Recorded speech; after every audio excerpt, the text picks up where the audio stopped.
Stephen King once wrote that nightmares exist outside of logic, and there's little fun to be had in explanations. They're antithetical to the poetry of fear. In a horror story, the victim keeps asking why, but there can be no explanation, and there shouldn't be one. The unanswered mystery is what stays with us the longest, and it's what we'll remember in the end. My name is Alan Wake. I'm a writer.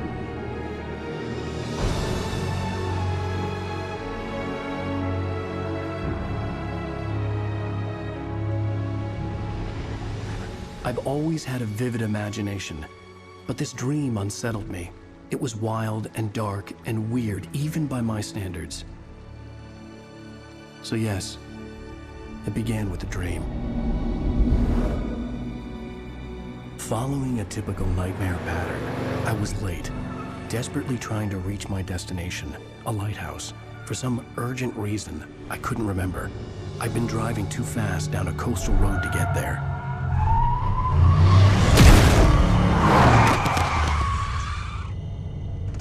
I'd seen the hitchhiker too late.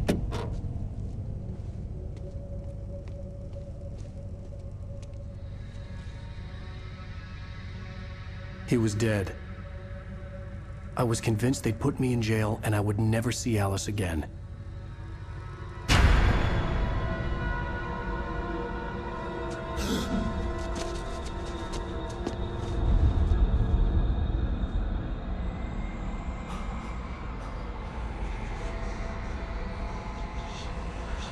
Suddenly, his body was gone. I was in shock from the crash. I could hardly stand my feet.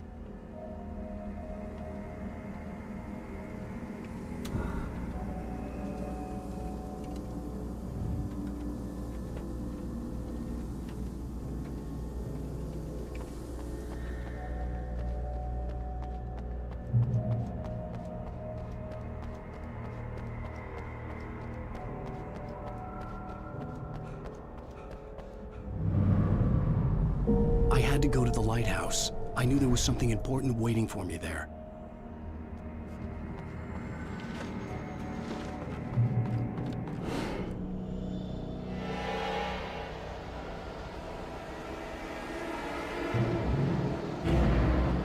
You don't even recognize me, do you, Ryder? You think you're God? You think you can just make up stuff? Play with people's lives and kill them when you think it adds to the drama?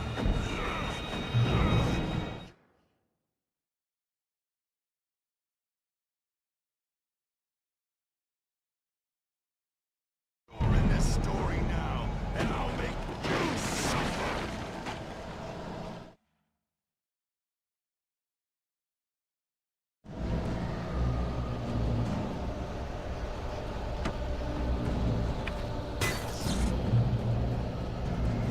You missed your deadline! Damn. You can't stop me!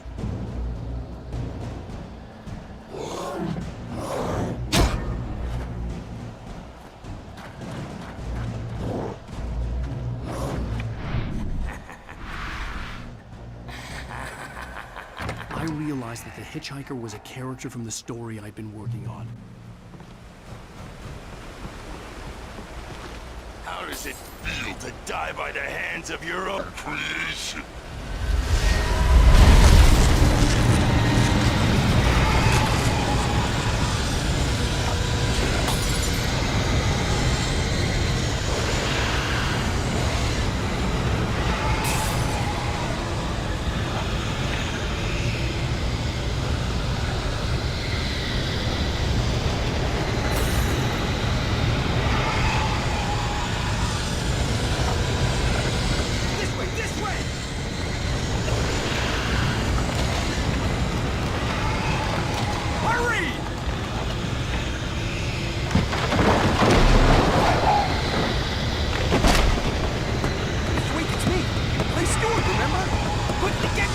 There's no time to lose!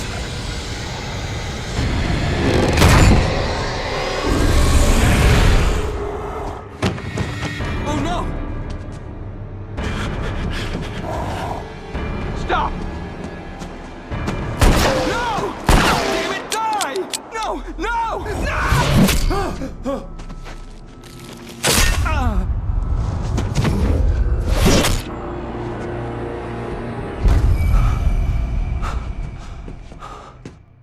was trapped. There was no way out.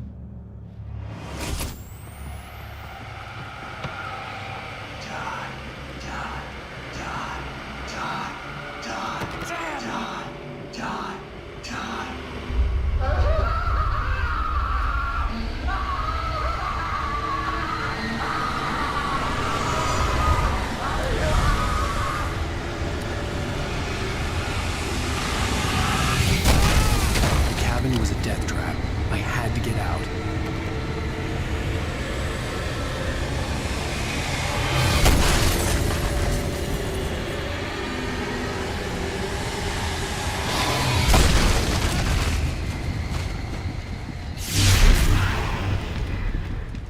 Follow the light.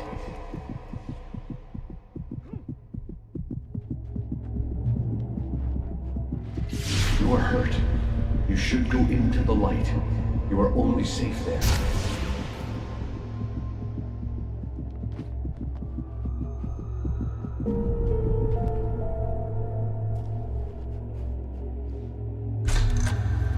Well done.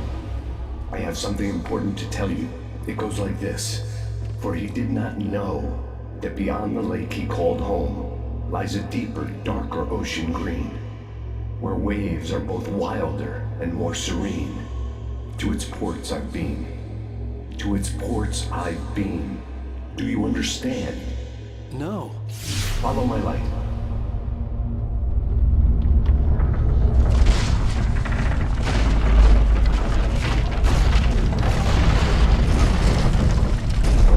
I entered your dream to teach you. The darkness is dangerous. It's sleeping now. When it feels you coming, it will wake up. There's no time. I can only show you the most important thing. The hitchhiker has been taken over by the Dark Presence. You can't hurt him now. The darkness protects him from all harm. Only light can drive the darkness away and make him vulnerable again. Here, take the light. Turn your flashlight toward him and burn the darkness away.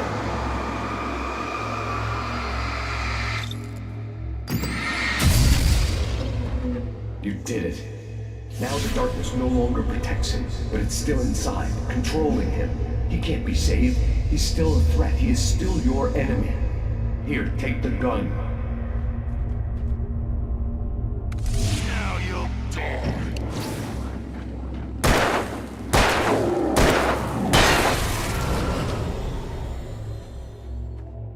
Good. You've done well. Remember what I've taught you. That is all. I will give you back your dream now. In the nightmare, a terrible darkness was taking over the world. The lighthouse was the last safe place on Earth. You made me this way, and now I'm...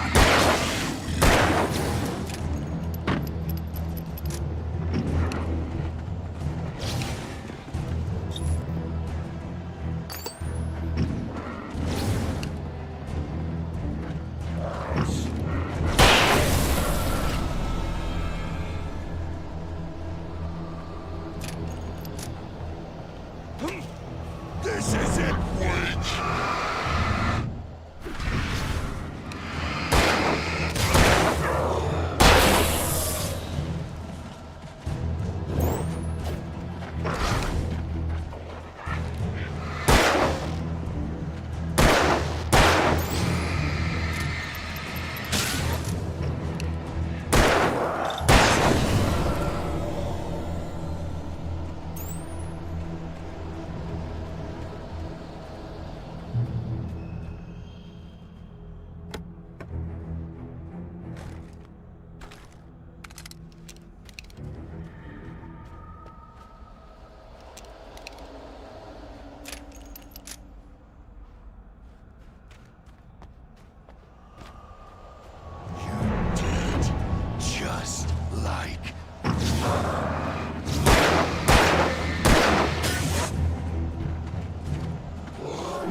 I can keep this up forever!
Baby, just another nightmare.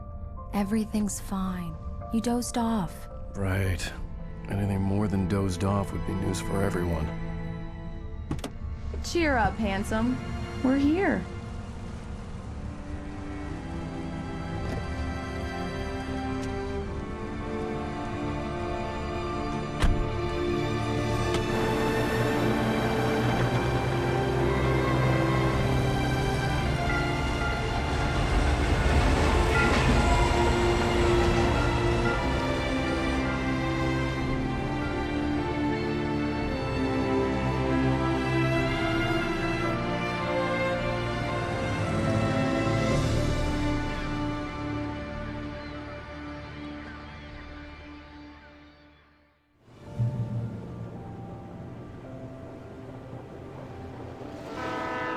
Let's act like we're on vacation.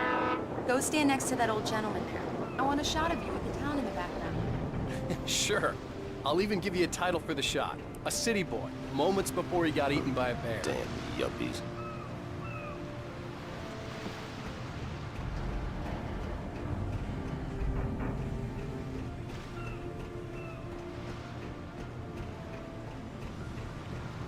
Let's see who has the last laughs. Alan, before I miss the shot. Okay. Good day to you, too.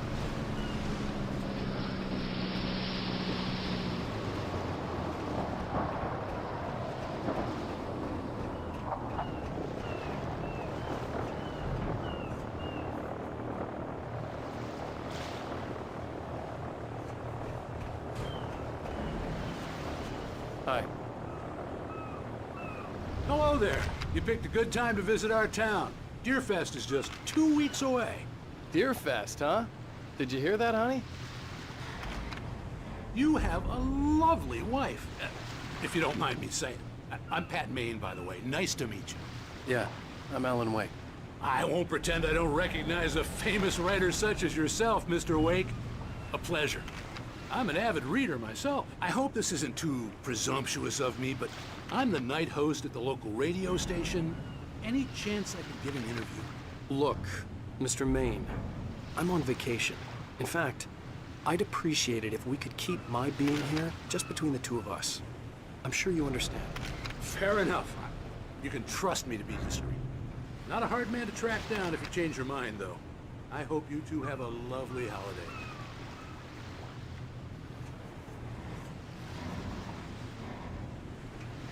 Very nice. I got a couple of really good ones. And I see you made a friend. That's cute. Right. Yeah? Hey, bestseller, how's my favorite writer? Are you there yet? Barry. Yeah, we just got here. Are the locals giving you trouble? Just say the word and I'll hop on a plane and come make sure that you're left alone, Al. No, Barry, we're fine. Great, great.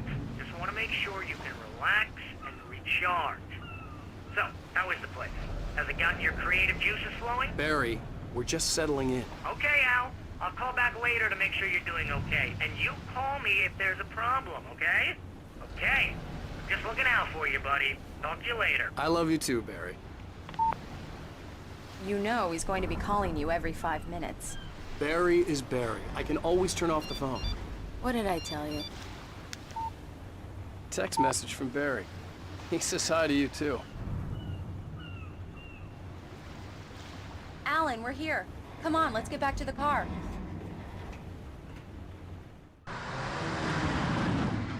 We need to stop at the local diner to get the cabin key from the landlord, a Mr. Carl Stuckey. He's waiting for us. I'll go fill her up while you get the key. I'll pick you up here in, say, 15 minutes? Sure. Alan, thank you for coming here with me. I love you too. Go on. I'll promise to behave.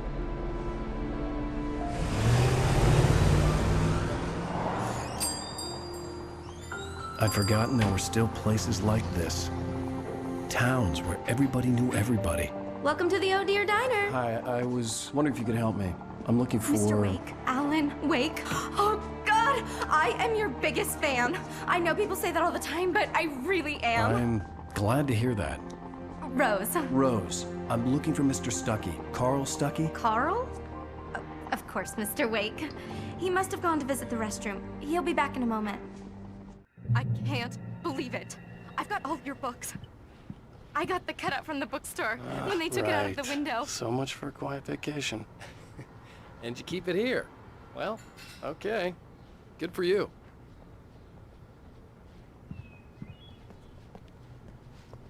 Try the coffee. Just don't blame me when you fall in love, 'cause it'll break your heart when you have to leave. Rusty here is no longer human. Nothing but black coffee under a thin layer of skin. Yeah, that makes Do two me a of us. favor, Sonny. I could really use a tune right now. Coconut, number 6 in the jukebox. I'd do it myself, but both of my legs have gone to sleep. Bad circulation. Yeah. Are you serious? Coconut again? You disgust me. Call yourself a rocker. Unbelievable. It does that. Get stuck. Yeah, you need to give it a good solid whack.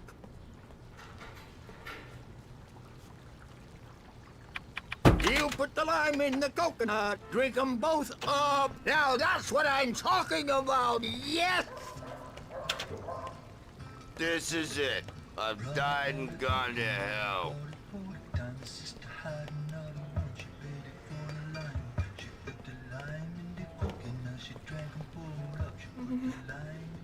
Don't go in there, young man. You can hurt yourself in the dark. I think I can handle it, ma'am. I didn't want to wait. I wanted to find Stucky, You don't want to to get the die, key and do get you? out as soon as possible. Worse. The waitress was giving me a headache. Overeager fans always Listen. did.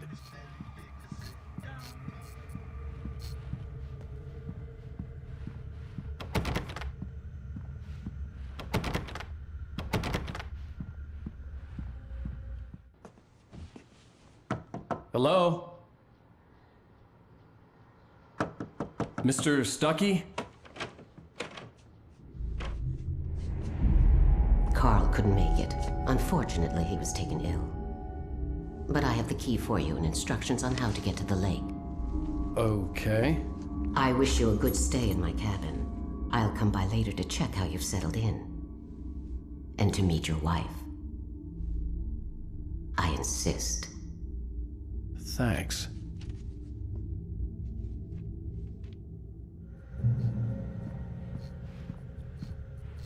Cauldron Lake is a special place. Very inspiring.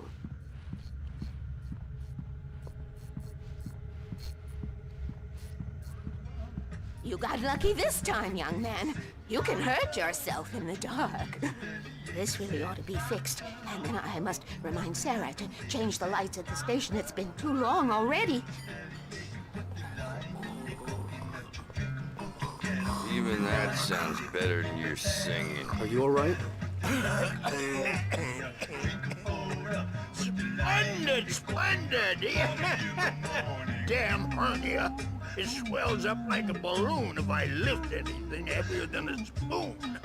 Yeah, splendid, splendid. It's been a long time, Tom. Good to see you.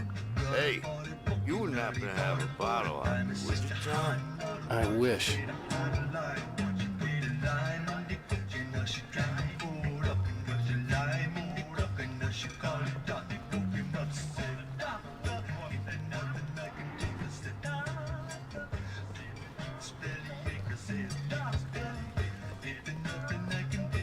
The Andersons, they're, local musicians. We're waiting for Dr. Hartman to come pick them up. They wandered off from his clinic at the Cauldron Lake Lodge.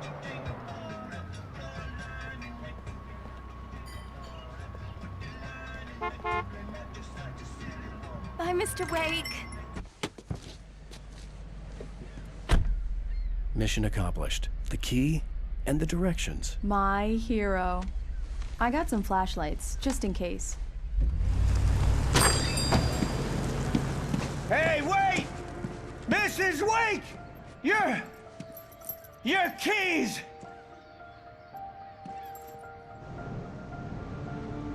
That diner was a real nut house.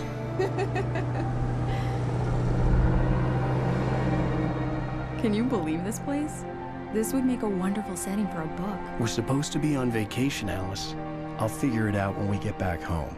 Okay? Okay. We can talk about this later. Batman here on KBFF. I didn't want to talk about it. I wanted to bury my head in sand. Here's another one of my favorites to go with it. Once upon a time, I was a successful writer, but that was a long time ago.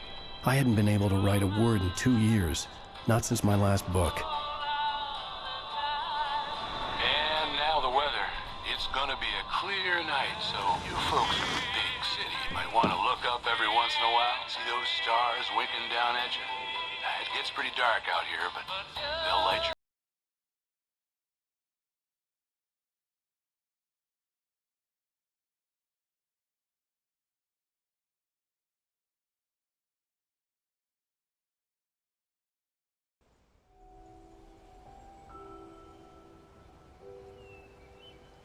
Wow. It's gorgeous, Alan. It's something, all right. Don't worry, honey. I'll get you inside safe and sound before it gets dark. And I've got the flashlight. I know. I'm okay. Alice had a phobia. The fear of darkness. I wanted to make sure we were inside with the lights on before sunset.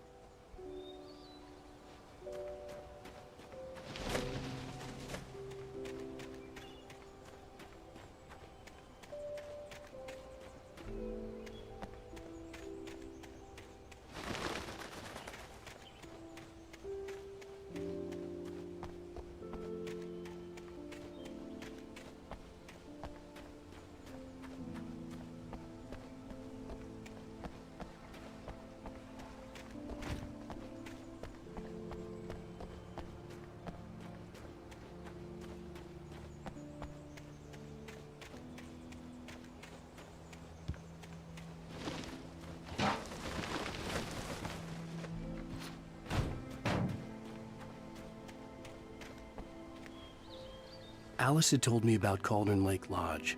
The old building used to be a hotel, but these days it was no longer open to the public.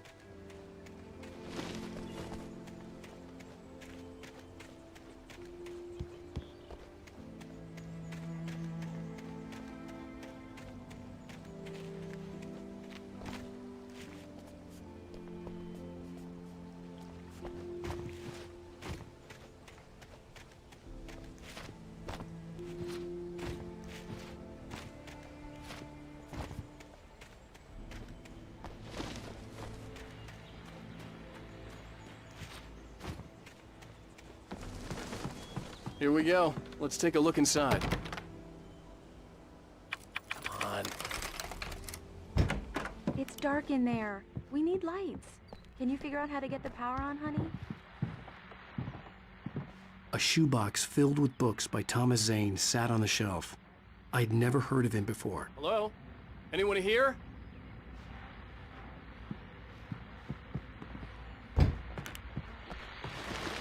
The Deerfest guests have already started to arrive.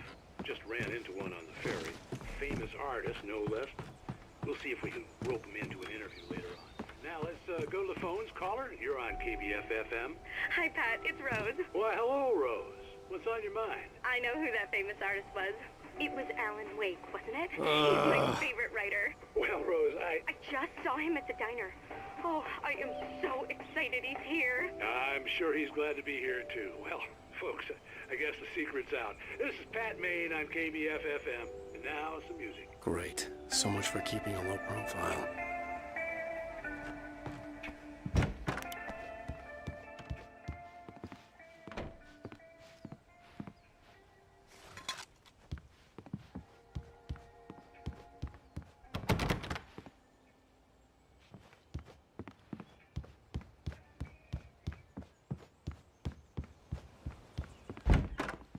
For a moment, the oppressive feel of the nightmare I had seen on the ferry returned.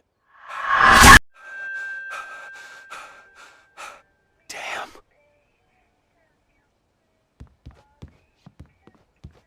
I needed to get the power running in the cabin.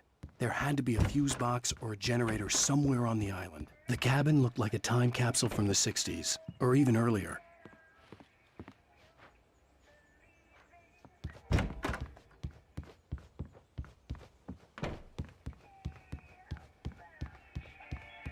The power cable goes to that shed over there.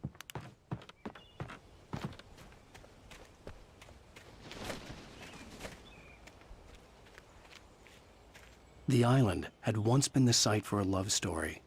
Maybe it would be that again.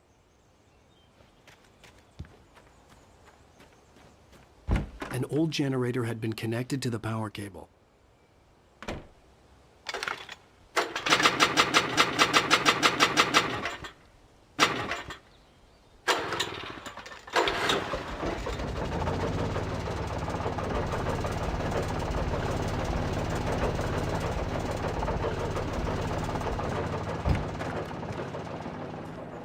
The lights are on!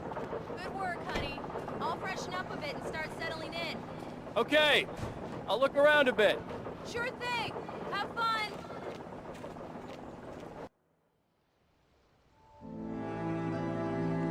It was a beautiful place. I told myself I could rest here, sleep here, and forget about my work.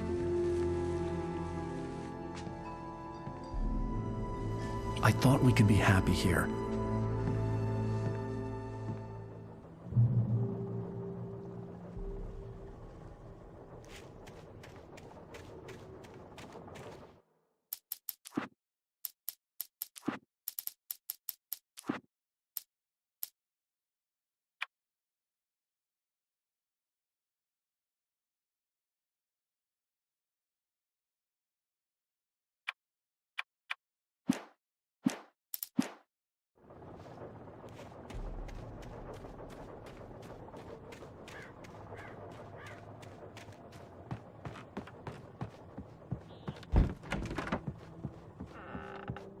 Alice? Honey?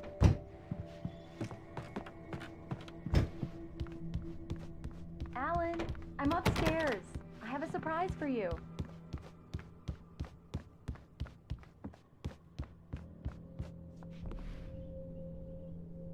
Well, hello there. I'm not the surprise. It's in the study. Go take a look. Okay. Surprise! Alice? What is this? I guess I have a small confession to make.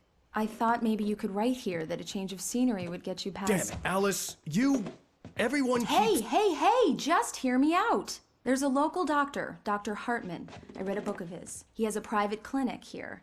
He specializes in helping artists. Maybe... So now you want to get me committed? No, it's not like that. That's not... Alan? Alan? Just don't! I don't want to hear it! God damn it, Alice! God damn it! I knew she wouldn't follow me in the dark. I needed some time alone to think things through.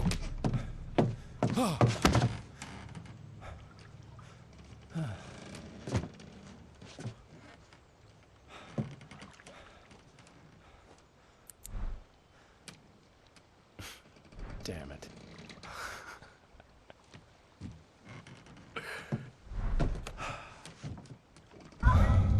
Alice? Alice? Alice! The cabin had gone dark. All the lights were out.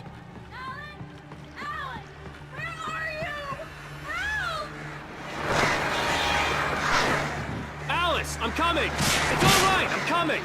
No! What the hell? Help me! Alan! No! No! Alice? Alice?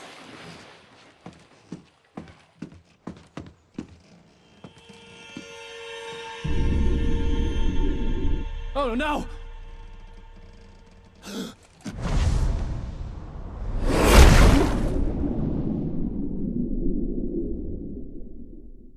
Keep going. Wake up. Alice?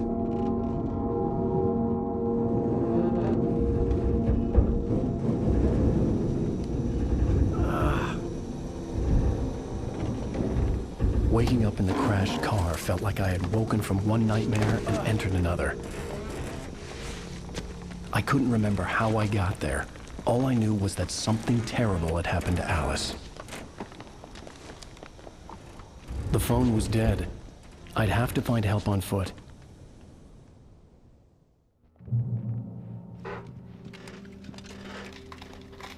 Among Alice's things was a book, The Creator's Dilemma, by a Dr. Emil Hartman. Seeing the book brought back my fight with Alice. I didn't like it, and I didn't like the guy's smug face on the cover either.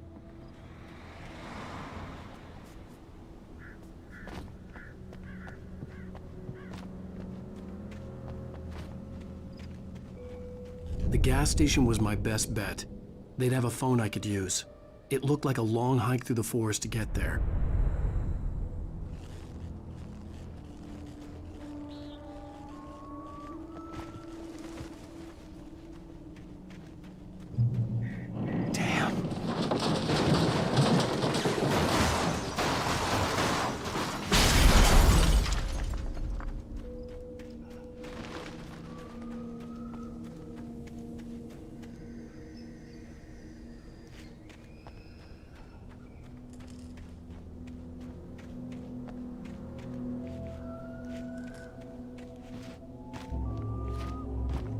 Hello?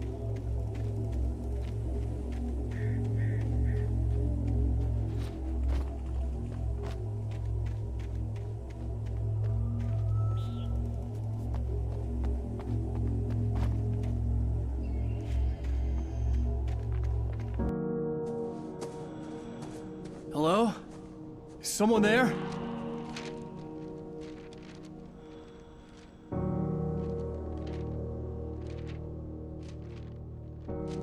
The loose sheets of paper were pages from a manuscript entitled Departure. That was the name I planned to use for the next novel I had never gotten started. I was named the author. I hadn't written it. I couldn't remember writing it. In the scene on the page, the hero was attacked by an axe murderer in the woods at night.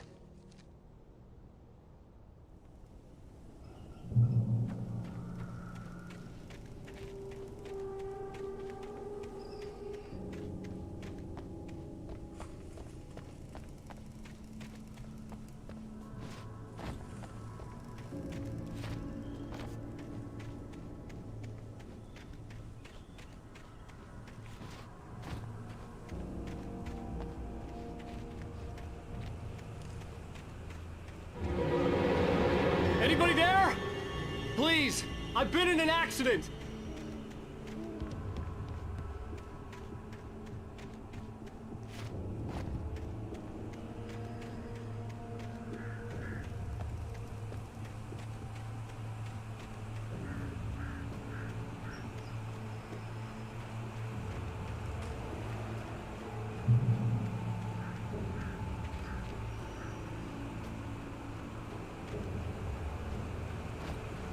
The lights up ahead were a good sign. Maybe I wouldn't have to hike all the way down to the gas station to find a phone.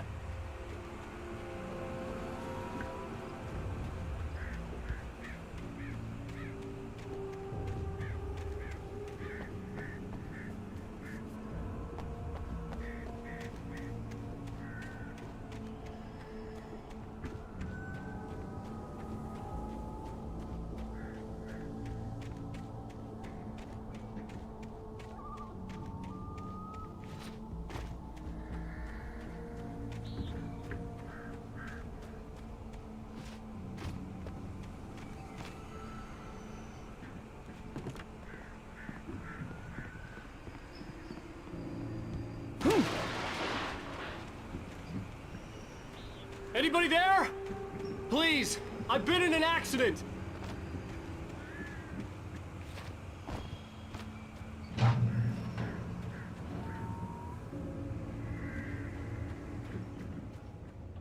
Hey!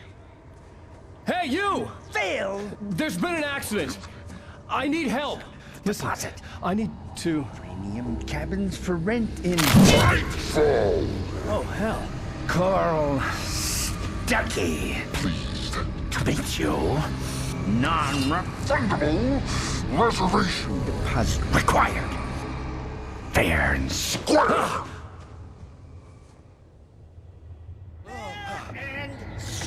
Where?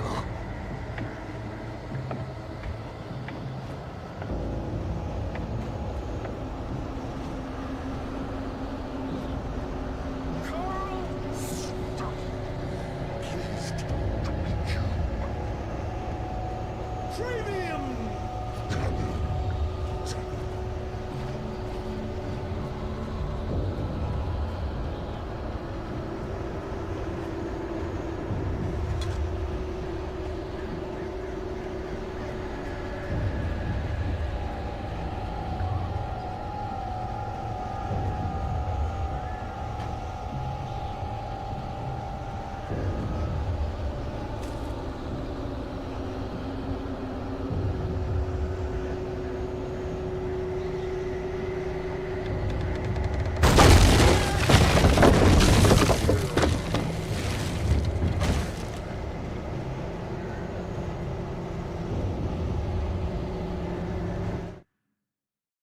The Taken stood before me. It was impossible to focus on it, as if it stood in a blind spot caused by a brain tumor and eye disease. It was bleeding shadows like ink underwater, like a cloud of blood from a shark bite. I was terrified. I squeezed the flashlight like my life depended on it, willing it to stop coming any closer. Suddenly something gave, and the light seemed to shine brighter. The man turned to face me. His face was covered in shadows. It was hard to make him out in the darkness of the forest that surrounded us, but the axe he lifted was plain to see. It glistened with the blood of his victim. He grinned madly. The shadows were alive, distorting his features. It was a scene from a nightmare, but I was awake. Departure by Alan Wake.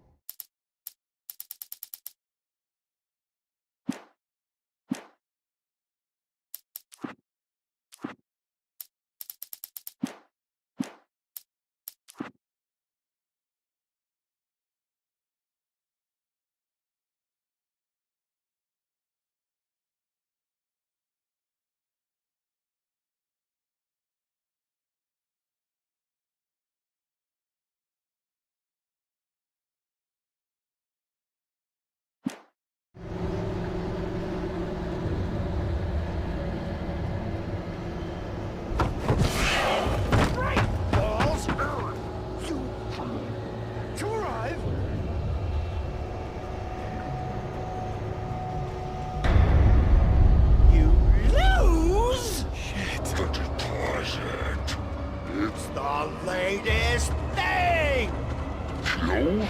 Two birds? Incontestably Proven! Health! assets. See the sights? Keep those Fall. I had to figure a way out of this. Any second now, and Stucky would be knocking on the door with his axe like Nicholson in The Shining.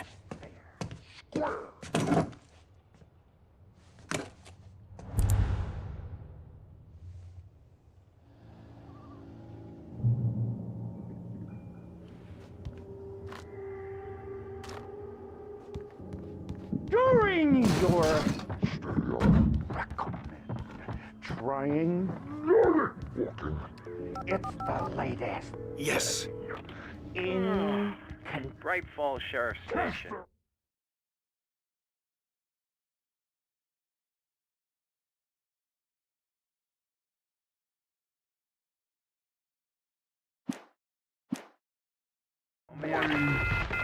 Roman! Hello? Two. One. This is bad.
I'd never fired a gun outside a shooting range, and now I just killed someone. Or something. There were no bodies. They just disappeared. If I was dreaming, it felt real enough to make me sick. The dark forest was the last place I wanted to go, but I had no choice. I had to get to the gas station.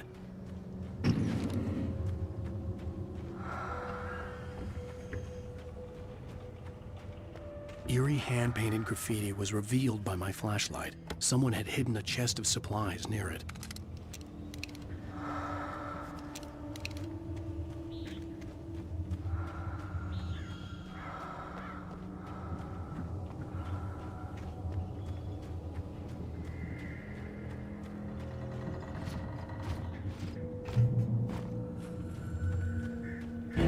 It's rabbit season.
Rose knew she had been gushing, but right now, she didn't care. As far as she was concerned, her brief meeting with Alan Wake was literally the high point of her life. She watched as he got in the car with his wife. She was pretty, confident, at ease with Wake. Not like Rose. They were perfect for each other. She'd have given anything to be called their friend.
What the hell was that?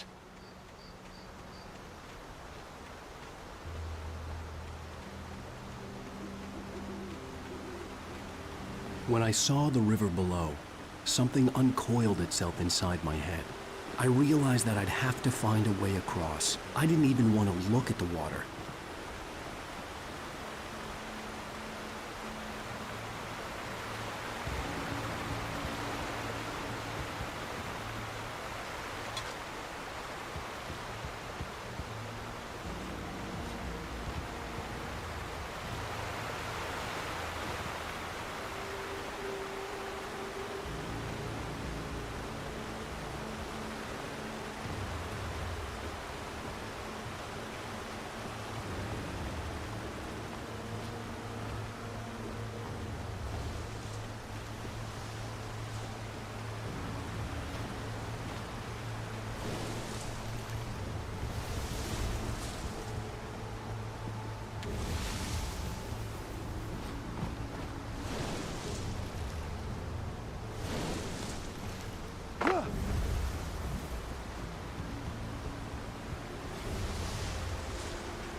Stucky was still out there, in the dark, stalking me.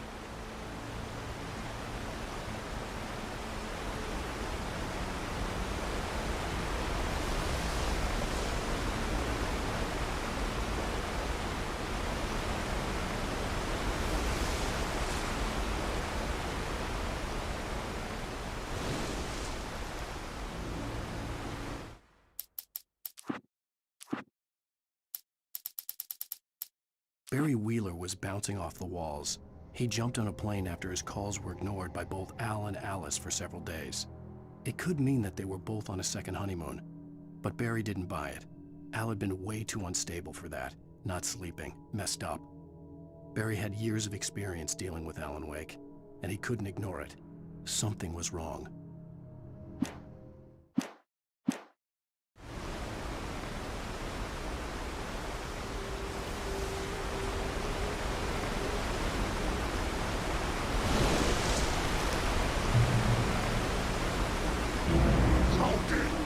is a hazardous occupation.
Taken.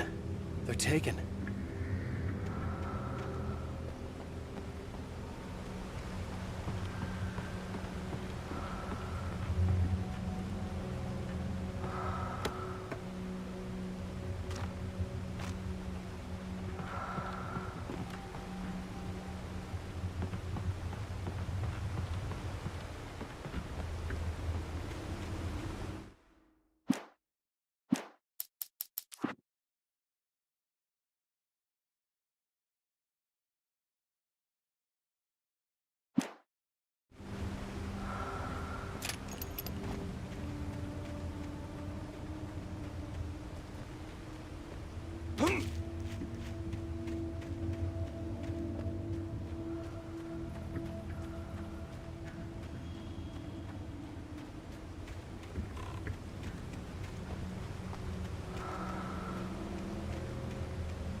The staircase was broken.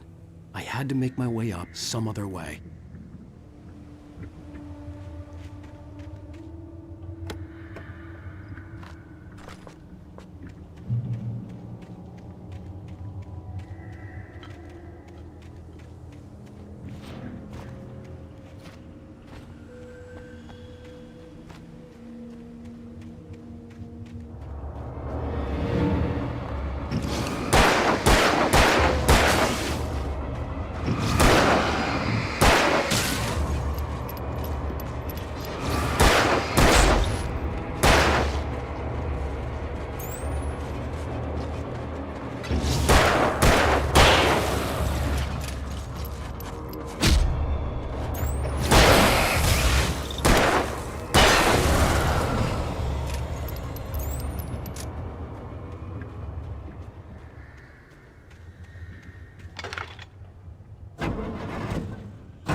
I heard them before I saw them, swooping down from the sky and screeching as they came.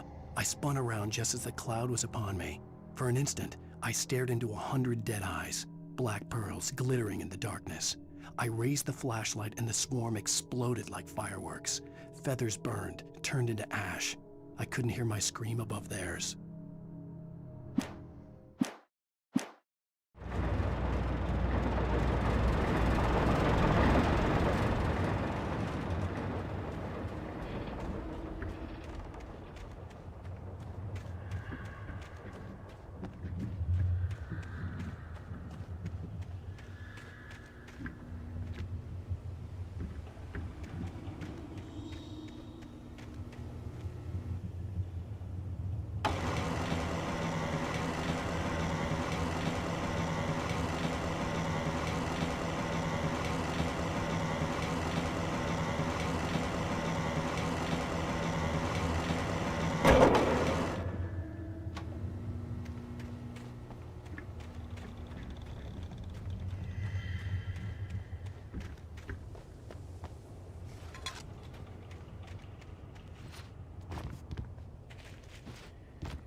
Well, I was just outside for a breath of fresh air, and what a night.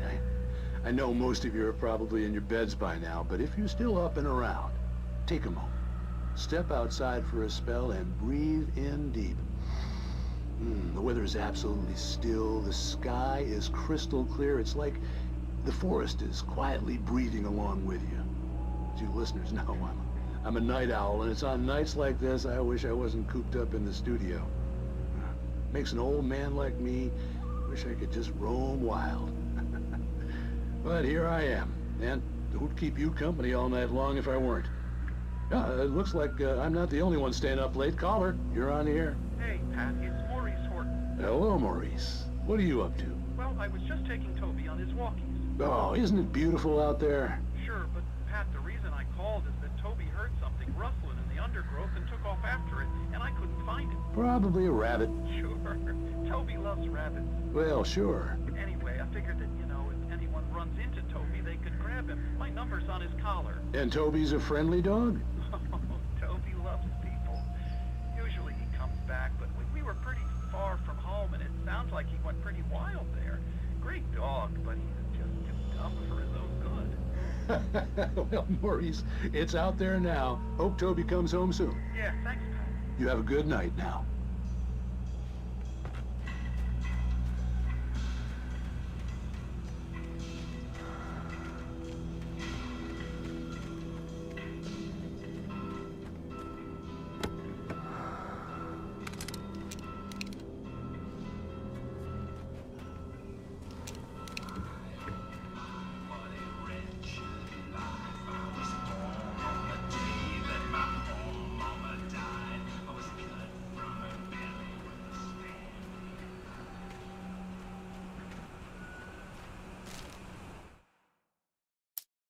At first, I kept finding the pages as if by accident. The book I couldn't remember was either a terrible and true prophecy or an act of creation that had rewritten the world. I began to hunt the pages feverishly, for they held the answer to the mystery. With it, I could save myself. With it, I could save Alice.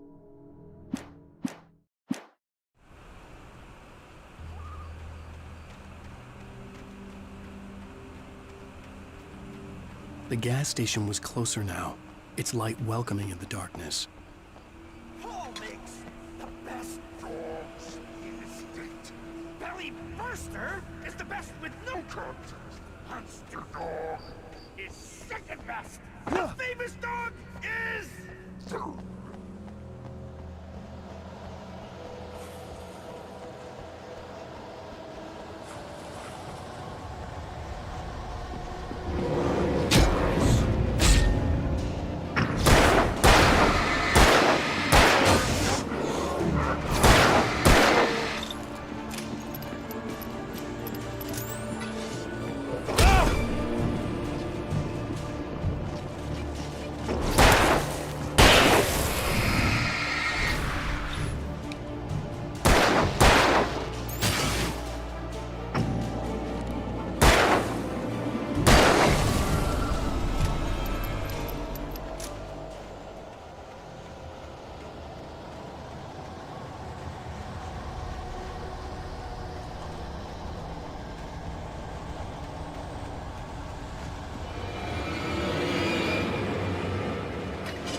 I stepped into the gas station's garage. It was dark and quiet.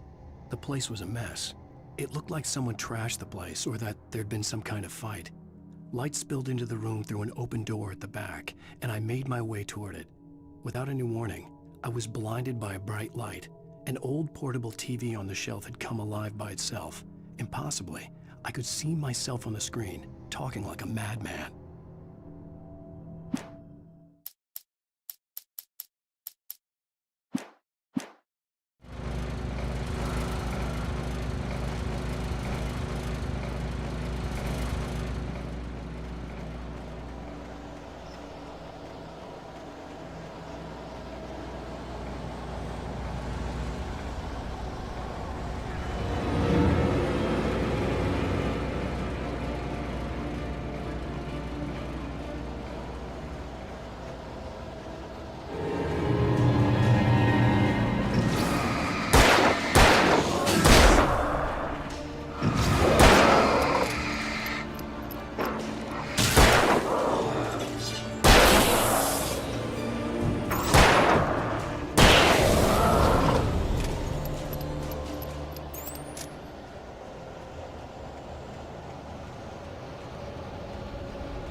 I stepped into the gas station's garage.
Magnificent!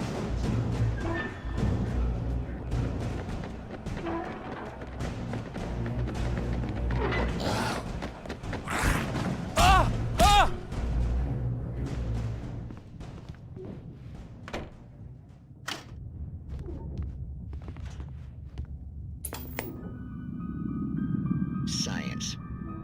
It bestows immortality on those who advance it to elevate all of mankind. Newton, Einstein, Sagan, princes among men. But the price for such a legacy is steep indeed. In Night Springs. Tonight's episode, a quantum suicide. If our lives are already written, it would take a courageous man to change the script. Having called a press conference, Dr. Barclay Colvin is about to demonstrate that very courage. Ladies and gentlemen of the press, I am Dr. Barclay Colvin, and I'm glad so many of you could join me here at the Moorcock Institute. Tonight, I'm going to give a practical demonstration of the many worlds interpretation. As you can see, this is a loaded 9mm pistol. It shall be part of a thought experiment. And now, a real experiment, known as a quantum suicide. Did he say suicide? Is that a real gun? He's kidding, right? Please, please, stay calm. There is no risk. Observe what occurs when I place the weapon against my own forehead. Now, you might think this round is merely a dud. Not so. Observe the flower pot. And yet, I myself cannot be harmed with this gun. With each pull of the trigger, two new realities branch off. One in which the weapon didn't fire, and one where it did. With my machine here, I have ensured that this reality is always the former. I have bestowed upon myself quantum immortality. Under no circumstances can this gun kill me. So wait. What you're saying is that every time you pull the trigger, in another reality, you die? Yes, of course, but that's completely trivial. There's an infinite number of things that could happen at any moment, and they always do happen somewhere. The point is, this one thing did not happen here. You're insane, Colvin. Insane? Insane? Hey, was this thing supposed to be plugged in? I stumbled on it. You fools! Gaze upon quantum immortality.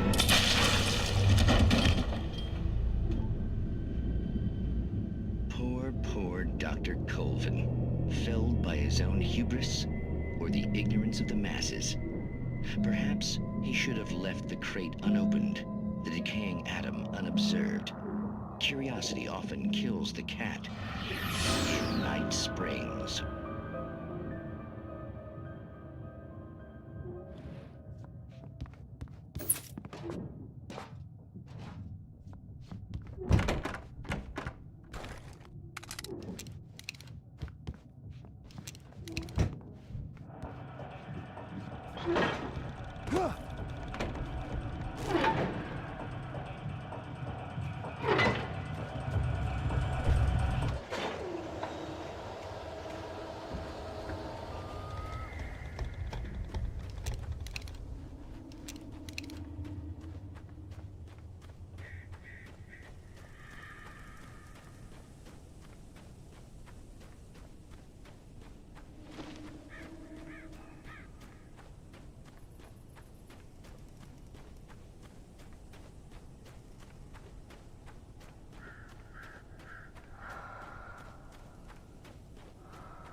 Stucky's body vanished, leaving behind only a lifetime of nightmares to come, assuming I'd reached the lights at the gas station alive.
I recognized the parade float I had seen in Bright Falls when I first arrived with Alice.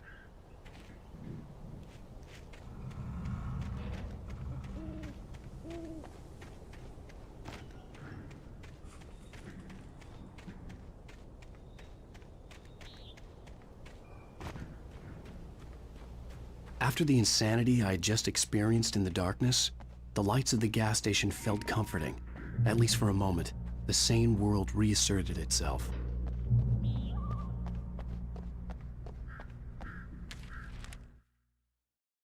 Stucky spat on the garage floor and tried to shake the cobwebs from his head. Ever since the couple never showed to pick up the keys, things had been fuzzy.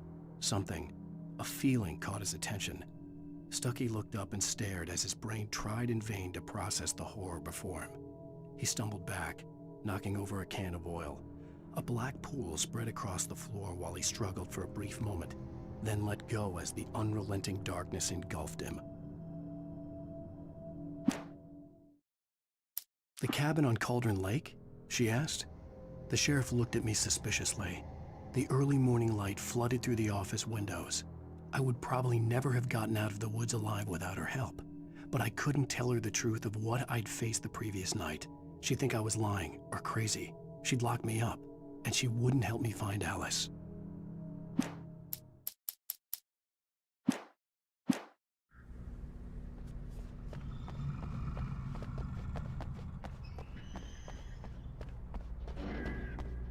The garage was a mess. It looked like someone had trashed the place, or that there'd been some kind of fight. All right. I'll keep writing. Outside, there's only darkness. Outside the cabin, outside the story, there's only darkness. I can feel her presence in the dark. Just now, I could smell her perfume in the room. I'll reach her, I'll fix it up. I'll bring her back. The story will come true. If I stop, she's lost. I don't believe this. It'd been me on the TV, talking crazy. Was I losing my mind?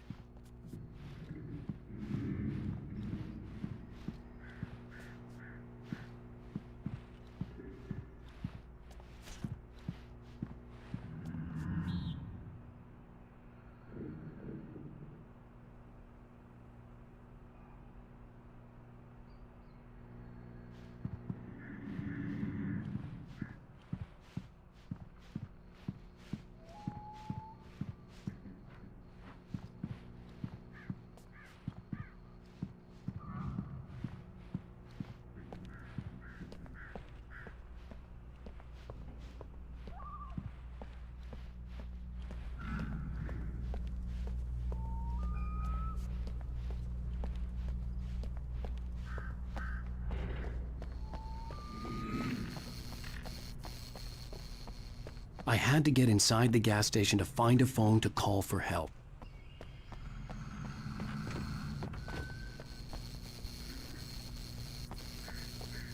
The Deer Fest had been 2 weeks away when we arrived. If the day count on the banner was right, I was missing a whole week between the night we got here and now.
Bright Falls Sheriff Station.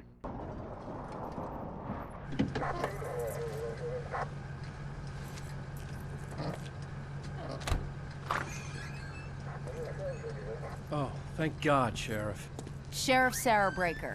You are... I'm Alan Wake, but listen, I was in a car crash. My wife, Alice, she's missing. Calm down, Mr. Wake. We were staying in a cabin on the island, on Cauldron Lake. There's no island on Cauldron Lake, not since the big eruption in the 70s. Please, I can take you there, okay? You look like you've taken a pretty bad knock to the head. Are you okay? Listen. We'll figure this out. Please get in the car. We'll swing by the lake and then we'll go to the station, okay? Mr. Wake, have you seen Stucky, the guy who owns this place? I realized I couldn't tell her what had happened in the forest. She wouldn't have believed me. And then she wouldn't have helped me with Alice.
Previously on Alan Wake.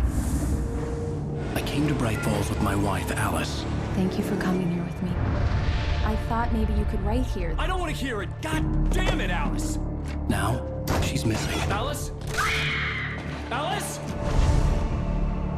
I woke up behind the wheel of a crashed car. I'm missing her.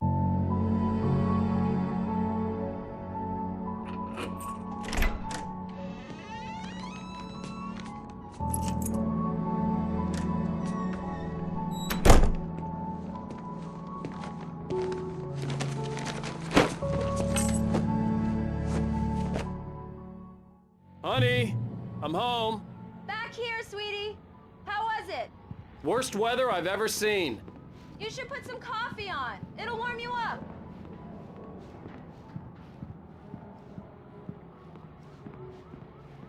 Hey, handsome. This is gonna be a long night, but these shots are turning out great. I guess you're gonna need that coffee then.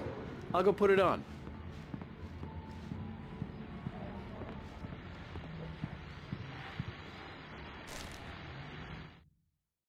This was a late goodbye.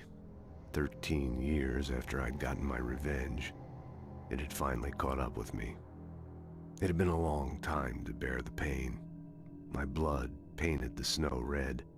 A gruesome slushy dissolved all the scattered painkillers and leisurely dripped down to the sewer, mingling with the bile of the city, becoming one with it. I can see them now, my wife and my baby. Honey, I'm home. It's true what they say about the fall and the sudden stop at the end. I'd lain here in the snow while the lurid chain of scenes that had led me here kept playing in my head. A rerun of my own private snuff movie. A memory of my corpse. Alone at my own wake. Thinking in metaphors again. The femme fatale was gone. Only a sour taste remained of the kiss that killed me.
The continuing freezing rain and heavy snowfall have necessitated a winter storm warning in the entire tri-state area. People are advised to stay indoors as many roadways are already closed, and city officials are not expecting snow crews to keep up with the weather. We're now on the third day of the blizzard, and the weather is not expected to clear up anytime soon.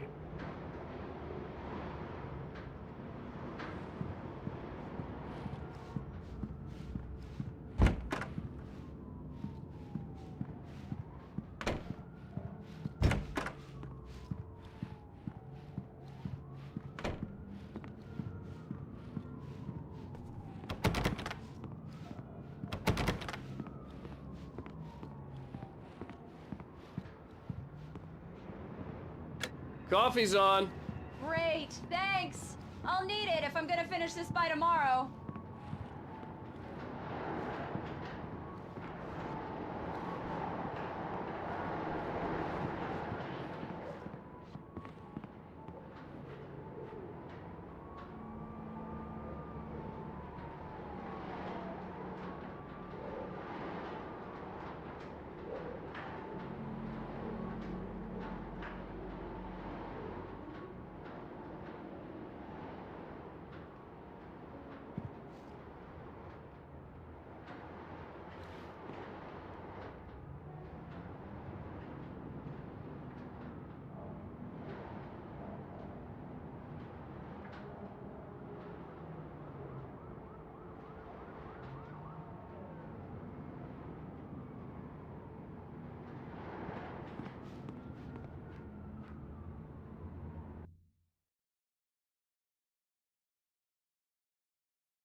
Oh, hey, I just finished those cover mock-ups. They're on your desk. Tell me what you think.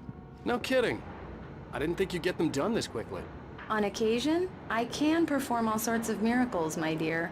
Oh, really? Well, you seemed to think so last night.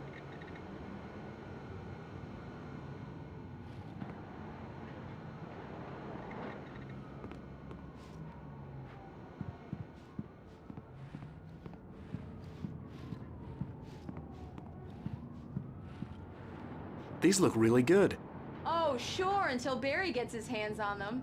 Which, by the way, will happen over my dead body. The last time was the last time. Oh, and speaking of Barry, he called. Alan! Alan, please check the fuse box. I'm right here. I'm on it, honey. Please hurry. Honey, it's a power outage. I've got the flashlight. Okay. Hi. You okay? I'm sorry. It just really spooked me.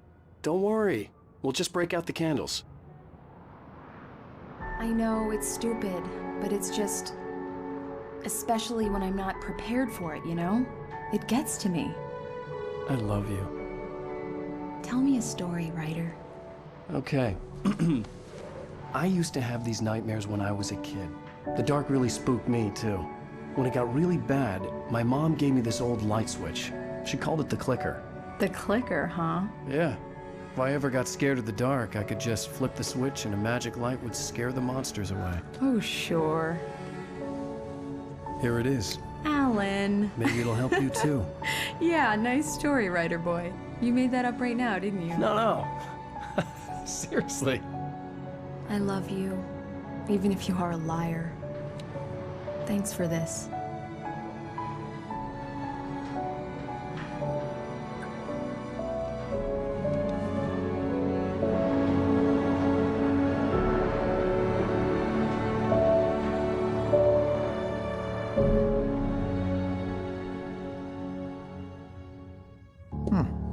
How do you feel, Mr. Wake? Any nausea, disorientation, anything like that? Mr. Wake, how are you feeling?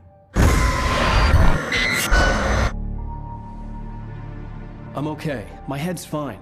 I had to lie about my headache and memory loss. He'd send me to a hospital for tests. I couldn't leave without Alice. Very well. I don't think you have a concussion, but you've obviously been through quite a shock. You should take it easy for a couple of days. Thanks. Well then, Mr. Wake, we're done here. If the pain gets any worse or you experience any other symptoms, you should come see me.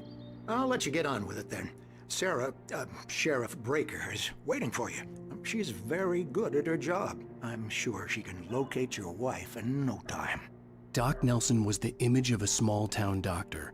Sheriff Breaker had called him to the station to take a look at the cut in my head.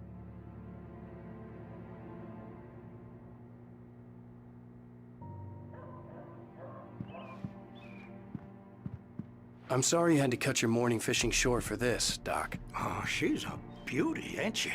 Not the biggest I ever caught, if you can believe that coming from an old fisherman like me, but she's right up there. Now, she's a largemouth bass, which is what you're after if you prefer a lure. Now, if you want either trout or salmon, on the other hand, then it's fly fishing for you. You a fishing man, Mr. Wake?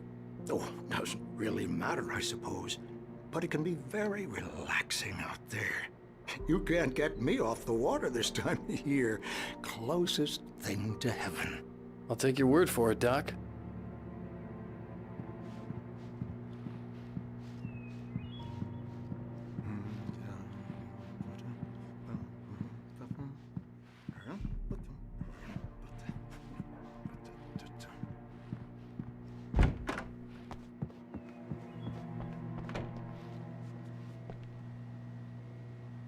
Thank you for testing the lights, Miss Weaver.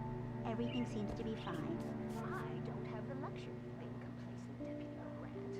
The bulbs will need changing soon. You can't change them in the dark. I'll be sure to take care of it, Miss Weaver. Have a nice day now. Come in, Mr. Wake. Your phone's on the desk. The battery was dead. It's charged now.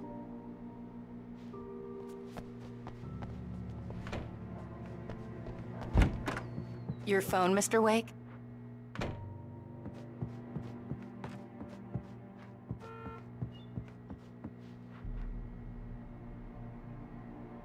Make sure you don't forget your phone.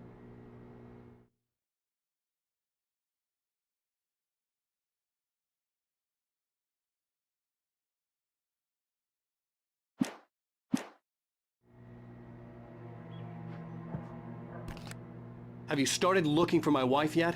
My men are already on it. Now, can you tell me what happened? I'm not sure. I can't remember. We were arguing. I walked out of the cabin. The cabin on Cauldron Lake? How did you end up at Stucky's gas station? I wanted to tell her what had happened last night, but I couldn't. She'd lock me up. Excuse me. I need to take this. Hello? Alan, please help me. Alice? Stop talking to the law. You'll do exactly what I say if you ever want to see your wife again. Who is this? Go to the back lot. There's a hole in the fence on the left. Look inside the junker. I left a little something there to convince you we're all on the same page here. After you ditch the cops, you're gonna meet me in Elderwood National Park. There's a spot called Lover's Peak. Midnight. Don't do nothing stupid, pal. We're watching you.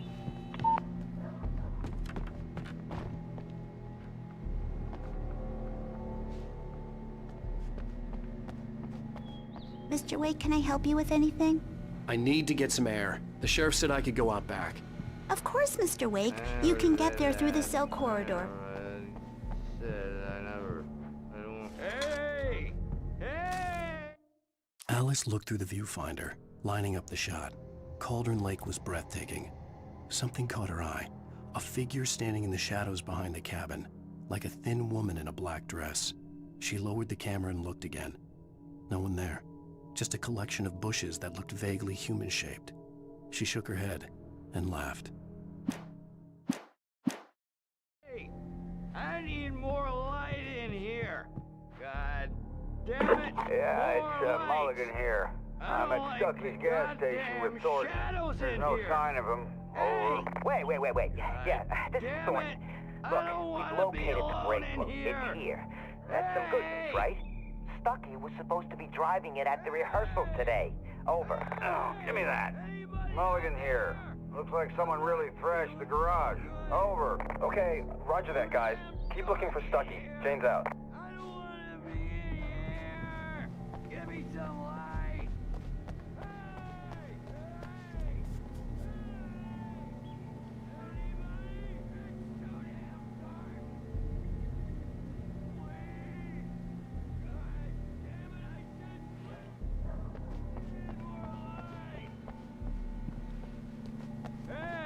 Hey, mister! Hey, can you turn the lights on? The deputies, they don't Thank you, man, thank you. Hey, you're all right. You're a good guy. Don't let anybody tell you different. You know, I shouldn't even be in here. The cops, they got it all wrong. See, sure, I beat him up, but I wasn't drunk. I mean, I wasn't drunk at the time. I only got drunk afterward. Okay, listen. You gotta listen carefully now. Here's the kicker. That wasn't Danny. No, sir. It only looked like him. You wanna know who it really was? I'll tell you who it really was. It was a goddamn space alien! I know it sounds like something that a drunk would say, but believe me, I wasn't drunk then.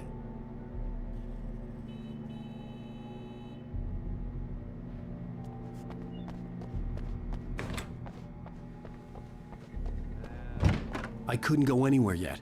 I had to play along with the caller. Alice's life was at stake.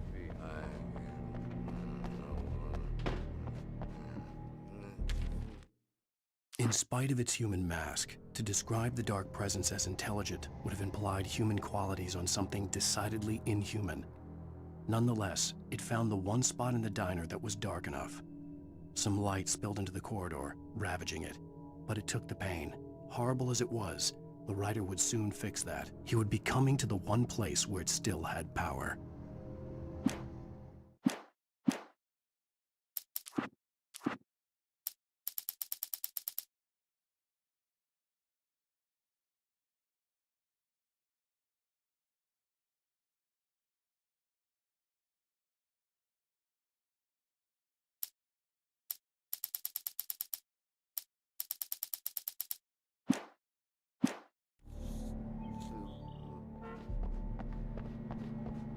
The early morning light hurt my eyes and made my head ache.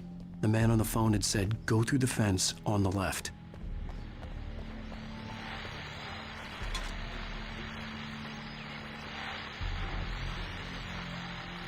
Well, folks, it's been another long night, and it's about time for me to sign off for a while. God knows I need my beauty sleep. Just one more item before I go. It's been a busy night for the Sheriff's Department. We've had a few broken windows, even a report of shots fired on Main Street. Deputies Mulligan and Thornton had to deal with two intoxicated young men who were celebrating the completion of their Deerfest float. Now, folks, we get this every year. I know it's exciting, the big day's almost here, but let's save it for the party and leave the gunplay for the shooting competition, huh? There's no point in getting all worked up yet.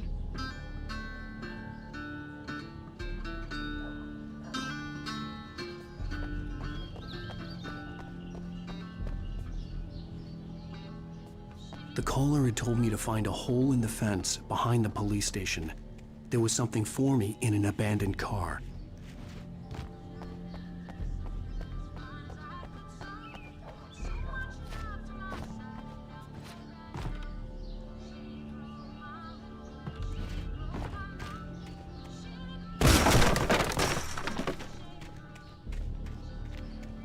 Alice's driver's license had been placed on the front seat. The caller meant business.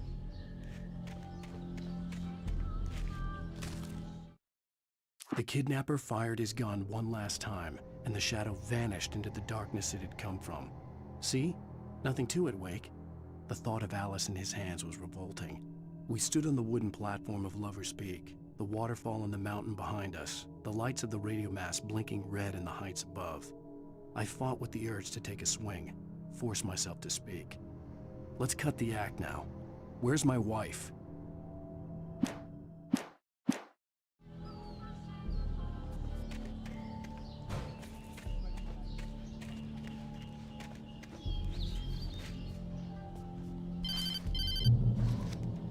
Barry? Ow! Ow! Thank God! Where the hell have you been? I've been trying to reach you for a week, you and Alice. I've been worried sick. I flew out yesterday. I'm here in Bright Falls. Barry, listen to me. I'm at the sheriff's station. Come and get me. I can't talk now. Ow! What the hell is going on? I had to get the sheriff to let me go. I needed to get to Elderwood National Park to meet Alice's kidnappers.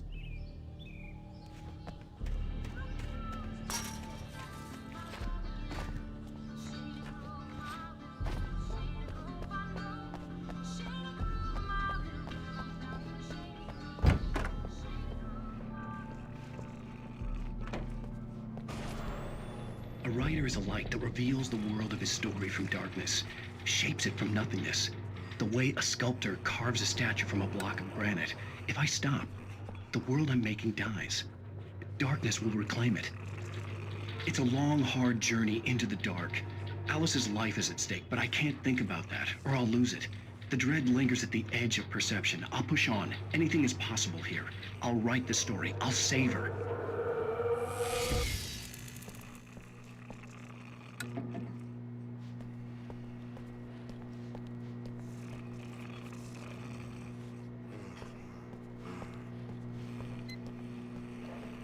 Marvelous, Sarah.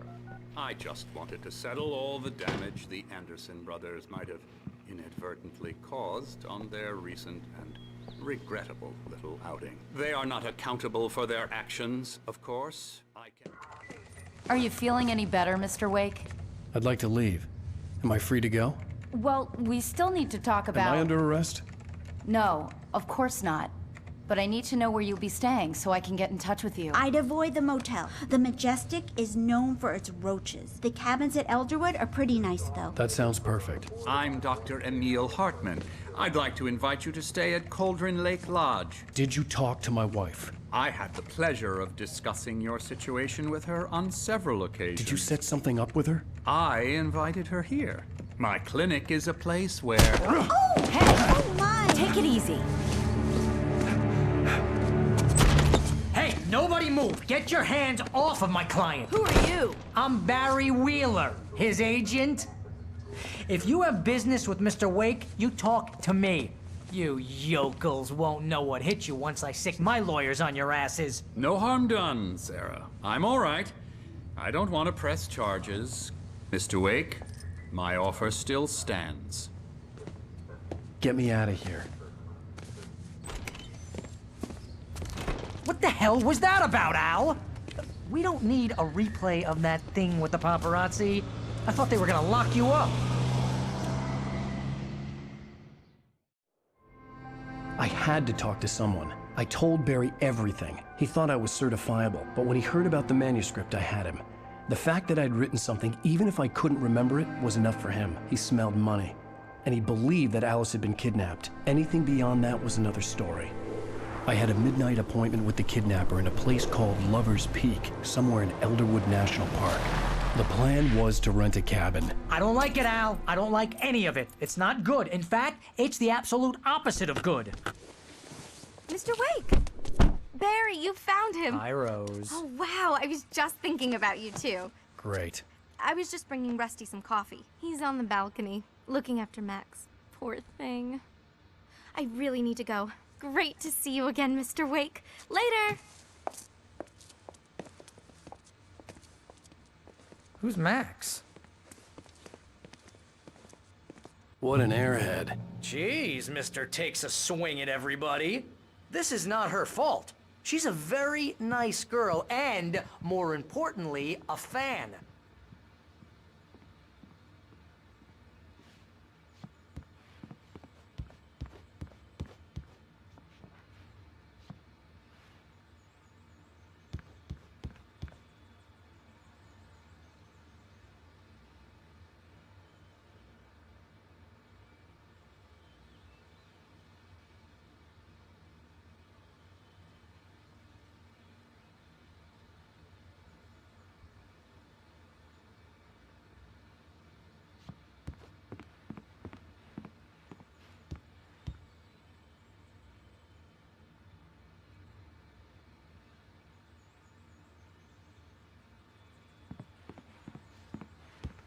Seriously, Al, what you were saying in the car?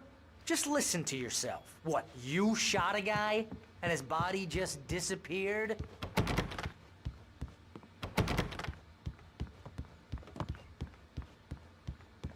When was the last time you slept? What, are you high? Have you been drinking? No! Look, Barry, I'm missing a week, and someone's got Alice, and everything's just... Do you understand what it sounds like when you say stuff like that?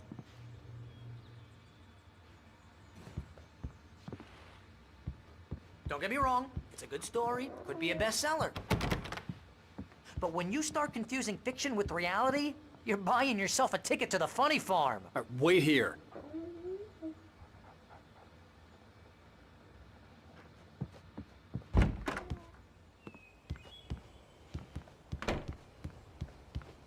Easy there, boy. I'm almost done. Hey, Rusty, right? You rent cabins. Oh, Mr. Wake. I'd shake your hand, but mine are kind of full here. Actually, I'm sorry about this. Would you mind grabbing the registration form from the desk? It's just across from Bucktooth Charlie. Okay, sure. What happened? Crazy poachers. Max here got his foot caught in a trap. They're illegal to use here. Hell, you're not supposed to hunt within the park at all. But that doesn't stop some lowlifes. Well, at least Max is gonna be okay. He got lucky. Max is still groggy from the shot I gave him, and I'd rather not leave him alone just yet. The form's on the desk across from the mammoth skeleton.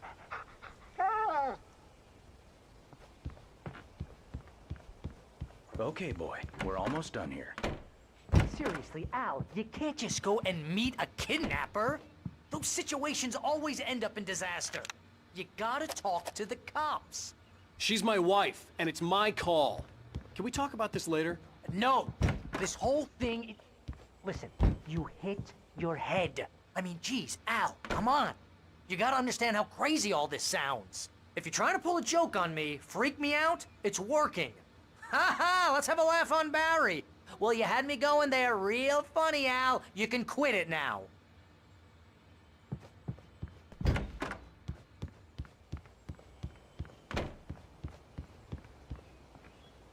I think this is the form you wanted. And here are the keys. Okay, you're all set, Mr. Wake. Glad to have you staying here. Thanks. Can you tell me how to get to Lover's Peak? Oh, sure. It's at the end of the nature trail. Just follow the paths, you'll get to it eventually. It's an easy walk. Nice spot, too. If you have any trouble finding it, just keep your eyes on the radio mast. It's right below that. Oh, and hey, if you take a walk in the woods, watch your steps so you don't end up like Max. I guess I'm a little worried. We got a bunch of campers out there we haven't heard from. It's not like these people are on a schedule, but with the traps, well, you know. I just don't want any trouble. Right. Thanks.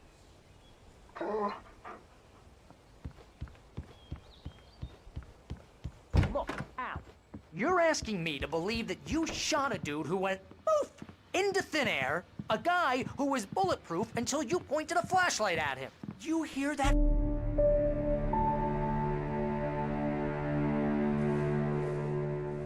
That's just crazy talk, Al. Al? Al? We should go to the sheriff or call the FBI. Damn it, Barry, they'll kill her! This is not a goddamn debate, Barry. I'm going to Lover's Peak. He said to come alone. Okay then. I understand. You're my best friend, and I'm worried that you're not right in the head. Tell me what to do to help, and I'll do it. You stay here, and if I'm not back by morning, call the cavalry.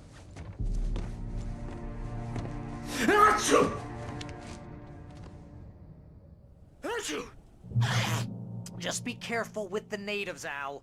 These yokels are dangerous. Everybody hates a tourist, or it'll be Deliverance all over again.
I'll wait here, Al. I'll hold down the fort.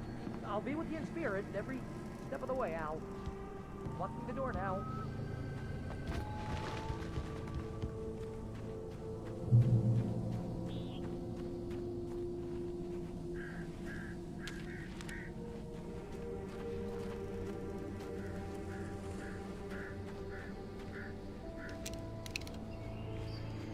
I knew I should have gone to the cops.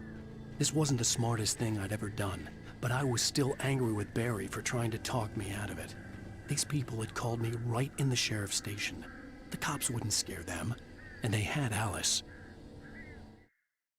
Barry had never gotten along with Alice, but he knew Alan loved her with an almost frightening intensity. And now something had happened to Alice. And here was Al armed with a gun and saying things people got put in padded cells for. It was as if his friend had experienced a massive psychotic episode and was now totally disconnected from reality. It scared the shit out of Barry.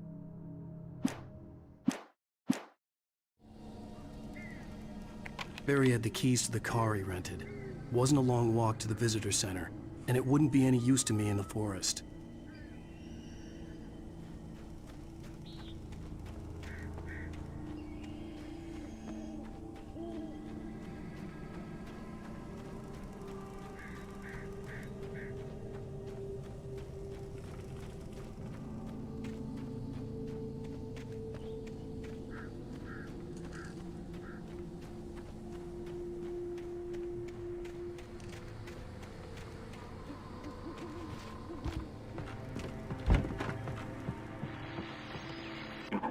Welcome back to the show, folks. As promised, our very own Dr. Nelson has just parked his rear end in the studio. Doc, what's your Deerfest plan like? My plan? You make it sound a lot more organized than I ever seem to manage.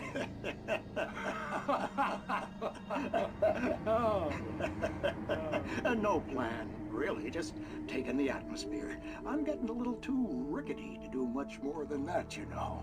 Oh, tell me about it. No sack race for us older gentlemen, huh? Yes, exactly, Pat. But I'm gonna check out the parade, of course. And I'll be one of the pie contest judges, too. Well, that takes a different kind of constitution. Oh, yeah, it's my kind of exercise. Now, Doc, seriously, you're in pretty good shape, though. You're the outdoors type. I know for a fact you're an avid fisher. That's right. Matter of fact, just caught a heck of a largemouth bass early this morning. But you're not taking part in the fishing contest? No, not this year. See, Pat, I'm just not that competitive anymore. Now I just like to take my time and enjoy the peace of it. It's no fun if I need to worry about what I'm catching, you know? Well, considering your track record, the participants are probably pretty happy you feel that way. Well, Pat, that's kind of you to say.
Crime and punishment.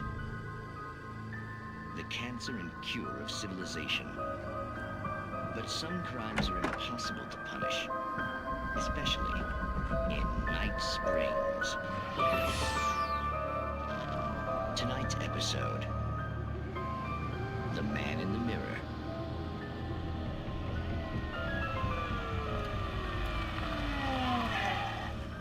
He's inside, Agent.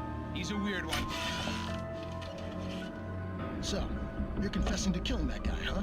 Why? Had it coming? Yeah, but why would you do that? I mean, you're a nice guy. Normal. Took a kid to a soccer game. So how come at the game, you pick a guy and, quoting from the arresting officer's report here, assault the victim's head area repeatedly with the weapon of choice being a pair of bare fists? Wow, that sentence really flows, huh?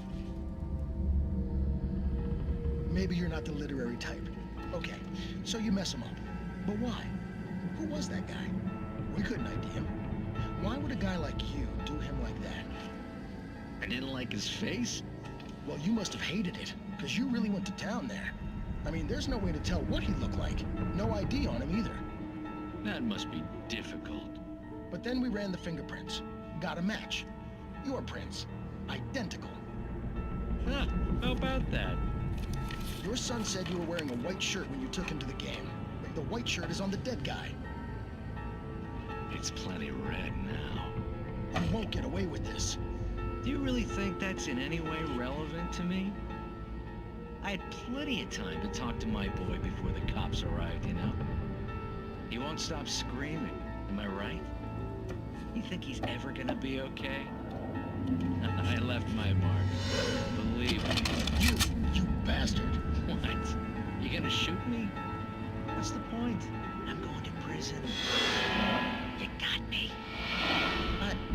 I don't understand any of this. And you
Rose knew that Rusty was in love with her, and she liked him too.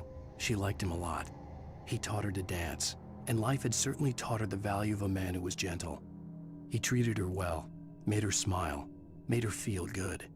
But Rusty wasn't the prince of her dreams, and that tended to underline the unbearable truth.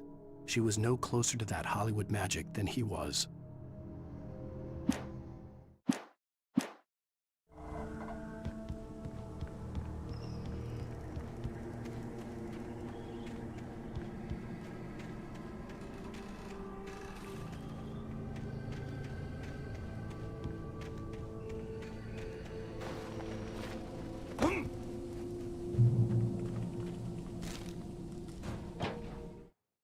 The air in the visitor center was heavy with an awful smell, as if some rotten drowned thing had crawled up from its grave.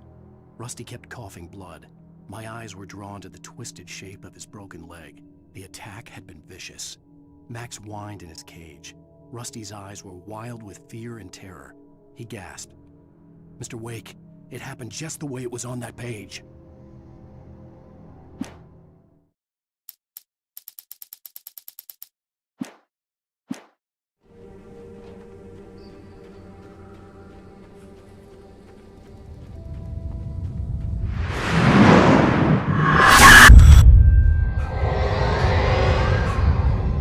Left me weak.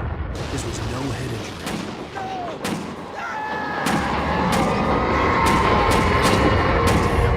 Rusty, hang on!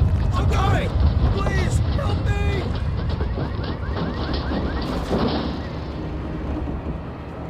Anybody? Help me! Help me! Hello? Back here! Hey, please help me!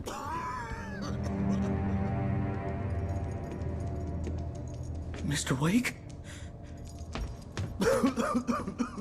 Oh, hell. It happened just the way it was on that page. I found. Came true. It knew. So dark. It'll come back for me. You must... The lights. In the office. I have the key. Okay, Rusty. Hang on. I'll be right back. Whatever did this couldn't be far. Rusty had found a page from the manuscript. It would help me understand what had happened. Shh. Good boy.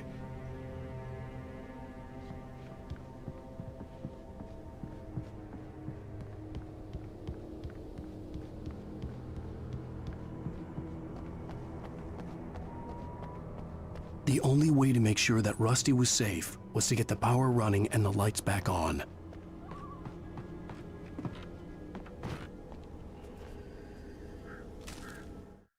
The visitor center was sturdy, but the impact turned the front of the building into splinters. Rusty was thrown across the lobby like a rag doll and hit the far wall hard.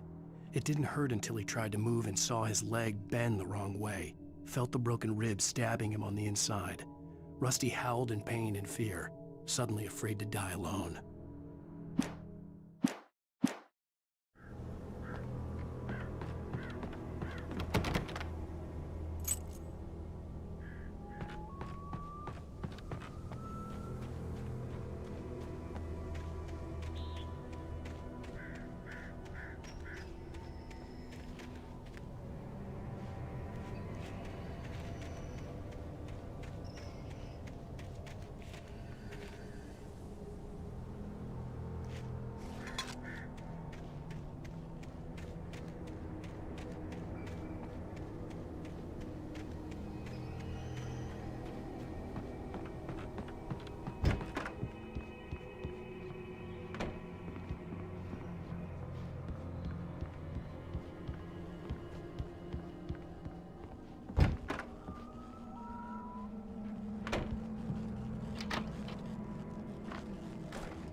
I was too late. Someone had destroyed the circuit breaker. There was no way to get the lights back on. Rusty! Rusty!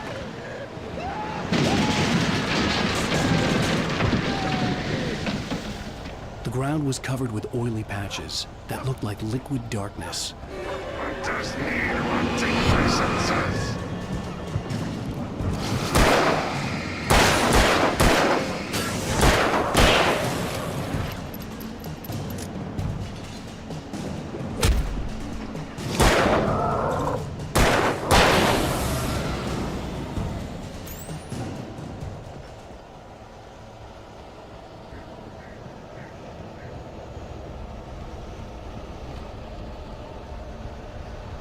Something had torn a mammoth-sized hole in the wall.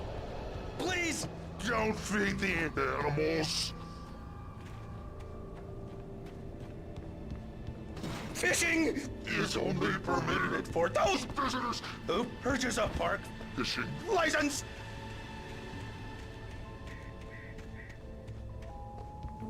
Obey the park ranger's instructions at all times.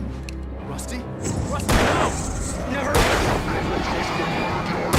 Two bears and wolves never approach any other world closer than...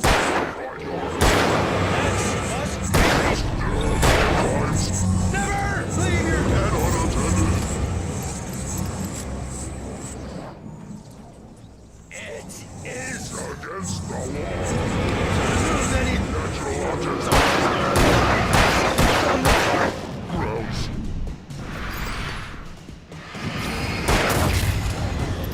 This includes even or even cemeteries.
What the hell was that? I saw it from the window. I saw something. Forget about it, Barry. It's just me going crazy. Oh, jeez. Oh, jeez. You're not crazy. I wish you were crazy, but you're not crazy. Ow, be careful. Stay in the cabin. Don't open the door for anyone. I mean it.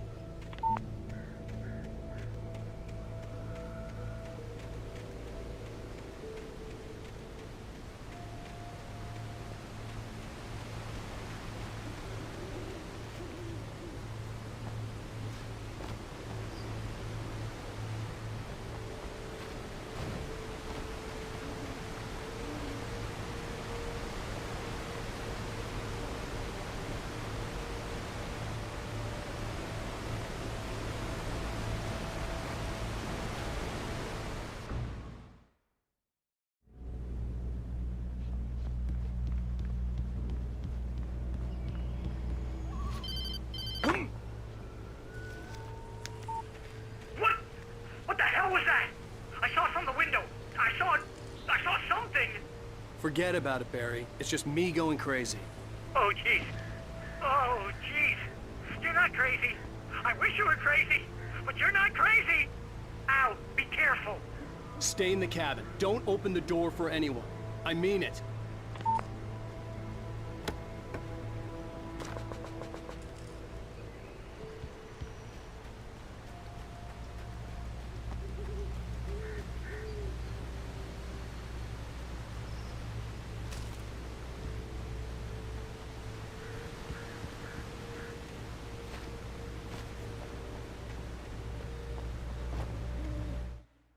In that last instant of consciousness, Rusty thought about Rose. He was older than she was. Rose was barely out of her teens, but she made him feel young and forget what a train wreck his long-dead marriage had been. He still wore the ring. He'd been waiting for her to tell him to take it off. Now she never would.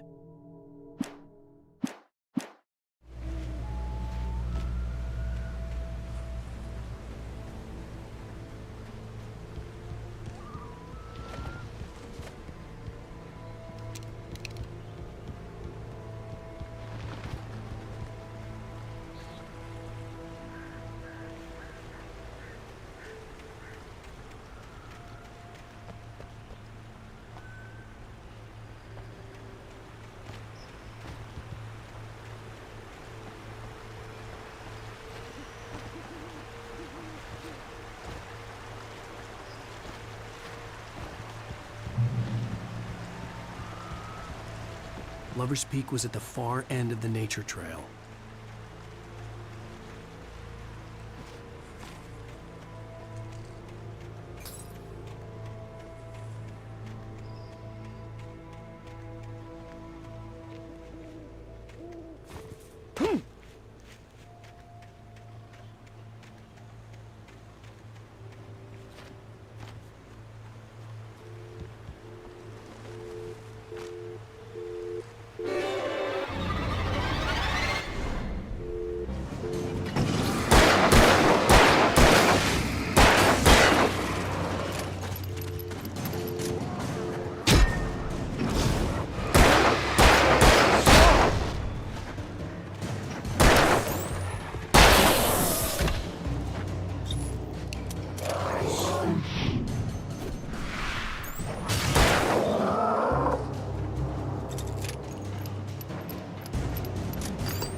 In that last instant of consciousness.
Shit.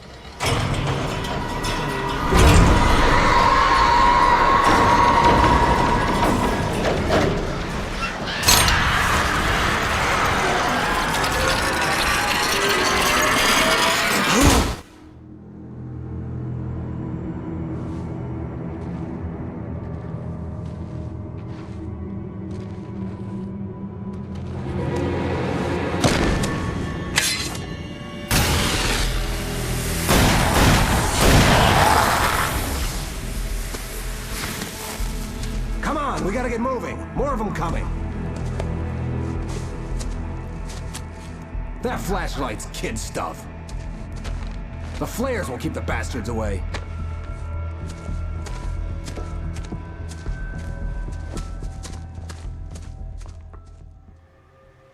You can see them too? Hell, of course I see them. Come on, we gotta move. Why? Because that's the way the story goes. Yeah, but... Let's move! I lost my gun back there. Oh, I've got a gun. Just keep that light steady on him. It took a moment, but then I recognized him. He'd been on the ferry when I first arrived here with Alice. He knew my name. We were headed in the direction of Lover's Peak. There was no way this was a coincidence. He was the kidnapper. Come on, Wake! You better keep up. You set him up, and I'll knock him down, Wake.